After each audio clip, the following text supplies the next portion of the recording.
हम एनडीए में नहीं है और अभी हम अपने पार्टी के संगठन को 243 सीट पर जिला में घूम के संगठन को तैयार कर रहे हैं। 2014 से लेकर आज तक मैं समझता हूँ कि बिहार में सबसे अधिक विश्वासी गठबंधन के रूप में हमारी पार्टी रही है, लेकिन हमारे साथ में आप कह सकते हैं कि नाइंसाफी हुआ। कहते हैं समय बड़ा बलवान होता और समय की मार से कोई नहीं बच पाता। एक समय था जब देश की राजनीति में पशुपति पारस हावी हुआ करते थे, रुतबा और वर्चस्व कायम रहा करता था, लेकिन अब पशुपति पारस लगातार देश की राजनीति से कहीं ना कहीं कमजोर होते जा रहे हैं। 2024 के लोकसभा चुनाव में जब पशुपति पारस को भाजपा ने एक भी सीटें देने की काम नहीं की थी, लगातार वो भाजपा से मन्नतें कर रहे थे, विनती कर रहे थे कि वो भी चुनाव लड़ेंगे। आपको याद होगा जब लोजपा को पशुपति पारस ने तोड़ने का काम किया था और पार्टी से लेके सांसद तक से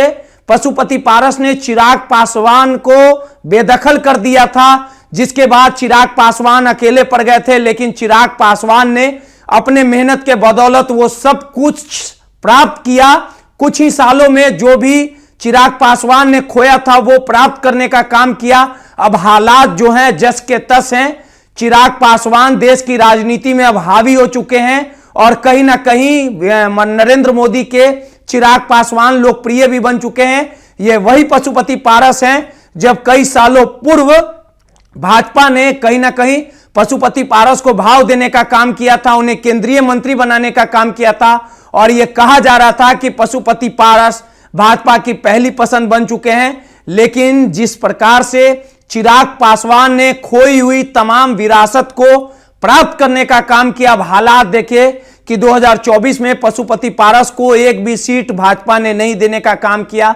लगातार वो कई अपने कयासों के द्वारा, कई अपने प्रार्थनाओं के द्वारा भाजपा से ये कहते रहे, तमाम जनता में ये मैसेज देते रहे कि हम भाजपा के साथ हैं। लेकिन अब भाजपा पशुपति पारस को भाव देना बंद कर दिया और सीधे तौर पे कह सकते हैं कि अब अर्श से लेके जो फर्श तक पशुपति पारस पहुंचे थे, अब वो पूरी तरह से अर्श पर गिर चुके हैं।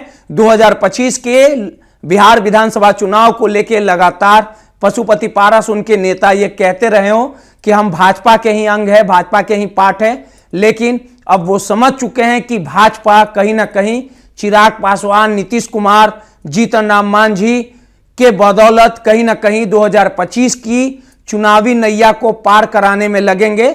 लेकिन जिस प्रकार से जो हालात है, जो स्थितियां है, जो पशुपति पारस देश की राजनीति में हैसियत रखते थे, अब उनकी हैसियत खत्म हो चुकी है। इसी कड़ी में पशुपति पारस ने आज मीडिया से बात करते हुए कहा कि हम 243 सीटों पर तैयारी कर रहे हैं। अगर हमें 2025 के बिहार विधानसभा चुनाव में अगर भाव नहीं दिया जाएगा तो हम अकेले चुनाव लड़ेंगे।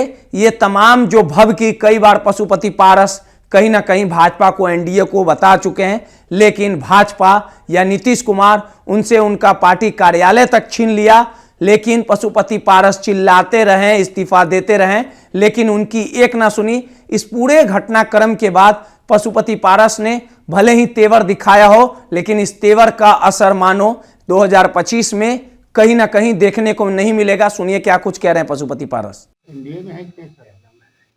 एनडीए में भी है। हम कहाँ, जब एनडीए में नहीं रहेंगे तो हम विधिवत घोषणा कर देंगे कि हम एनडीए में नहीं है, लेकिन अभी हम एनडीए में है। हमारी पार्टी का संगठन अभी गांव की ओर, हम लोग नारा दिए हैं, गांव की ओर चलेंगे और अभी हम अपने पार्टी के संगठन को 243 सीट पर जिला में घूम के संगठन को तैयार कर रहे हैं। सदस्यता अभियान हमारी है और जब समय आएगा, अभी तो 10 महीना 11 महीना है, जब समय आएगा तो उस समय हम अपना पार्टी का फैसला नेशनल एग्जीक्यूटिव की बैठक बुला करके, कार्य समिति की बैठक बुला करके और पार्लियामेंट्री बोर्ड का जो हमारे चेयरमैन है आदरणीय स्वजभान सिंह जी, उनको बैठक बुला करके हमारी पार्टी का जो फैसला होगा। देखिए, पार्टी में डेमोक्रेसी है और प्रजातंत्र के तहत सामूहिक जो फैसला होगा, सामूहिक जो निर्णय होगा, उस निर्णय को हम मानेंगे, उस निर्णय को आप लोगों के बीच में हम बताएंगे। मतलब पार्टी से आप खुश हैं कि नहीं? एनडीए में रह के अपने आप को घुटन महसूस कर रहे हैं क्या सर? अब ये सब तो देखिए स्वाभाविक है। राजनीति करने वाला आदमी कोई साधु का जमात नहीं होता। ये तो सब लोगों को पता है कि राजनीति करने वाला कोई खेतीहर किसान है, वो खेती करता है तो उसको चाहिए कि अच्छा किसान हो।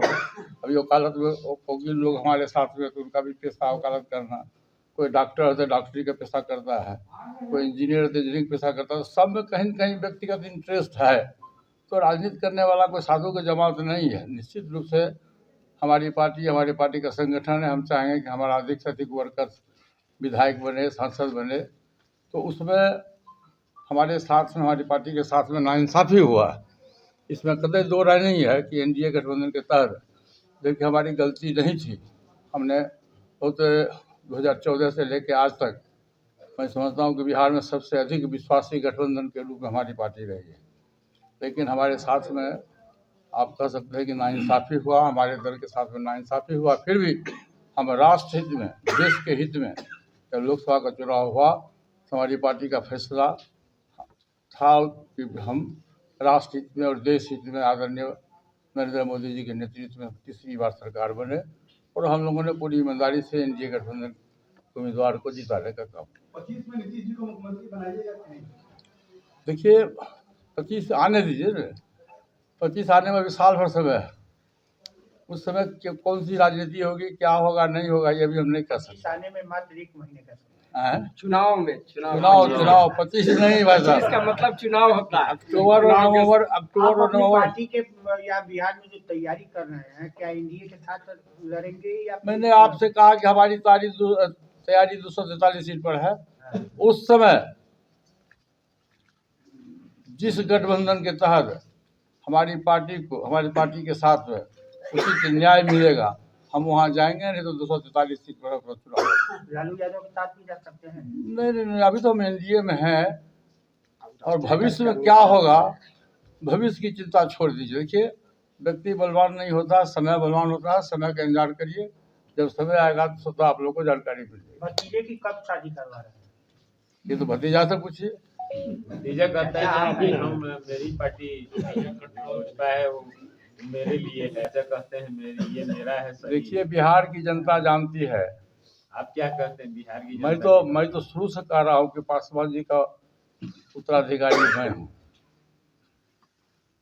और हम 3 भाई थे, सभी लोगों को पता है। 3 भाई थे, जितने भी लोग राजनीति करने वाले आदमी हैं सबको पता है कि हम 3 भाई थे।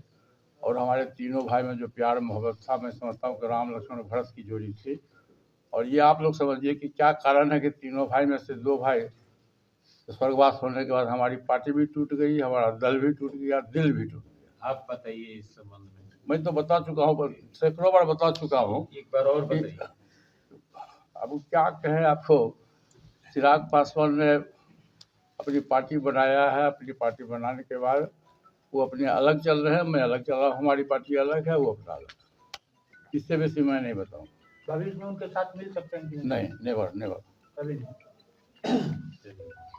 तो आपने सुना, पशुपति पारस लगातार प्रेशर पॉलिटिक्स खेल रहे हैं। लेकिन इतना जरूर तय है कि जिस प्रकार से बिहार की राजनीति और देश की राजनीति में चिराग पासवान हावी हुए और अपने रुतबे और वर्चस्व को लेके उन्होंने इतना अपना जो फिगर बनाया, कहीं ना कहीं जो अपने पहचान को उन्होंने बड़ा बनाने का काम किया। भारत सरकार में अभी चिराग पासवान मंत्री हैं और कहीं ना कहीं हर एक पाई का हिसाब चिराग पासवान अपने चाचा पशुपति पारस से लेने को बेताब है। अगर 2025 में पशुपति पारस को भाजपा भाव नहीं दी, एनडीए में शामिल नहीं रहे, तो कहीं ना कहीं जो पशुपति पारस के राजनीति का जो चैप्टर है वो क्लोज हो जाएगा और उनकी राजनीति कहीं ना कहीं विलुप्त हो जाएगी।